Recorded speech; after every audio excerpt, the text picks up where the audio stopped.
Hello everybody, AnimeScale here again. How are you all doing? So today we are going to be taking a look at all the hidden leaf jounin in Naruto Shippuden. And since the video would have become too long, I will cover Kunoichi and Boruto jounin in different videos. So without further ado, let's get started. At the bottom we have Abiki, and yes, he is a jounin, and I have to say that he indeed deserves it. According to Kakashi, Abiki is one of the most skilled trainers in Konoha, and that's why he chose him to train Naruto for the JOUNIN exams. Quite capable in fire release, we have seen him fight the Naraka Path, ending up defeated and almost killed.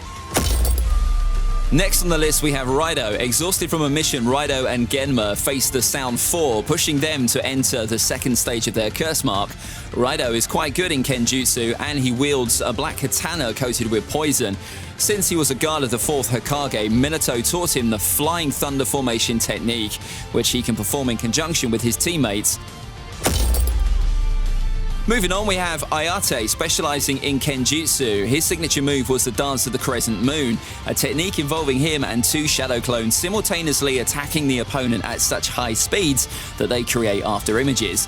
After seeing his fight against Baki, Kabuto was so impressed by his skills that he decided to revive him for the 4th Great War.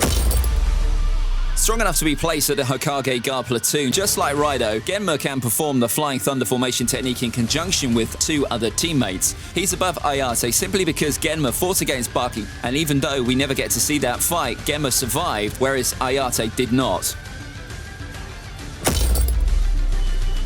Considered the pride of the Aburami clan, Shibi can cover the enemy with his insects to drain their chakra, as well as suck out poison to rescue his allies.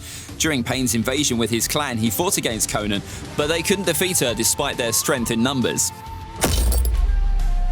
Next on the list is Abiki Marino, a master of interrogation. He has very good feats against the Animal Path, where he momentarily blocks the gigantic rhinoceros with his Iron Maiden summon, and then tries to interrogate the Animal Path inside his torture chamber. I think he's a very cool character, but unfortunately we don't see much else from him during the series. Next up is Alba. Now, Alba had a brief but even taijutsu fight against Kakazu. And remember that Kakazu is one of the strongest members of the Akatsuki when it comes to taijutsu. He's also shown to have big chakra reserves, since when Kisame absorbed Alba and Killer Bee's chakra, not only he didn't pass out, whereas Bee did, but he was also still standing ready to fight him. Alba might be one of the most underrated jounins by the community. Next on the list we have Inoichi as the head of the Yamanaka clan. He was specialized in mind-affecting techniques. He was shown to manipulate the mind of several enemies at once, making them fight each other. He also had telepathic communication abilities, as shown when he contacted the entire shinobi forces. He could also use water style, and by Alba's own statement, he was more skilled than him in the sensory arts. One of the most intelligent and reliable shinobi in the entire series, in the war arc, Shikaku gained respect from all the 5 Kage who entrusted him to lead and command the entire shinobi forces. He has mastery over his clan's Shadow's techniques. He's quite capable in hand-to-hand combat, and during the Konoha Crush, he effortlessly bound and killed several invading shinobi. Kakashi also stated that he would have been a highly capable Hokage. Proficient in wind and fire release, Asuma's battle style revolved mainly around taijutsu and bukijutsu. With special trench knives made of a special metal capable of being infused with chakra, Asuma was very dangerous in close-range combat. However, he needed help from Shikamaru against Idan, and besides that, he got killed anyway. So he hasn't got feats to make me place him higher up in this list. Leader of the Yuga clan, Ieyashi, thanks to his Byakugan, has almost 360-degree field of vision and the ability to see the chakra pathway system.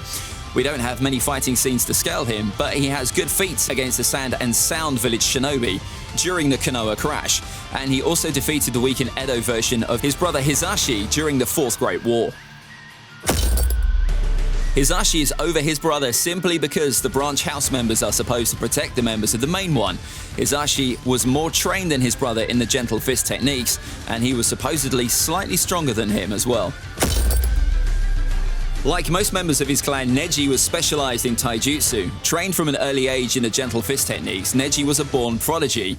In Part 2, he increased his Byakugan's range from 50 meters to 800 meters and began using the 8 trigrams vacuum palm to attack targets outside his physical range, becoming more versatile in combat. Anyway, Neji was a waste of talent as he didn't accomplish anything relevant before his death. Choza is placed this high because he has better showings than all JOUNIN beneath him. As the leader of his clan, Choza is very skilled in all of his clan's secret techniques, able to assist Kakashi against the Diva Path. He also put the Asura Path out of commission. He was able to stop Kinkaku's massive tails as well as to momentarily stop the Gedo Mazo. And by feats, Choza is one of the strongest JOUNIN in all Shippuden. As an infant, Yamato was infected with the first Hokage's DNA by Orochimaru. Lone survivor of that experiment, Yamato possesses wood-release Kekkei Genkai, one of the most broken abilities in all Naruto. Trained by Danzo himself to become a root ninja, Yamato became one of the most skilled shinobi of the Hidden Leaf, capable in both close and long-range combat. Thanks to Hashirama's DNA, Yamato can also heal nearly any wound without the need of hand seals. Next up, we have War Art Kakashi. I'm not taking DMS Kakashi into consideration in this list because that was a temporary buff, and here we want to scale him at the peak of his own abilities. Anyway, War Art Kakashi is incredibly strong.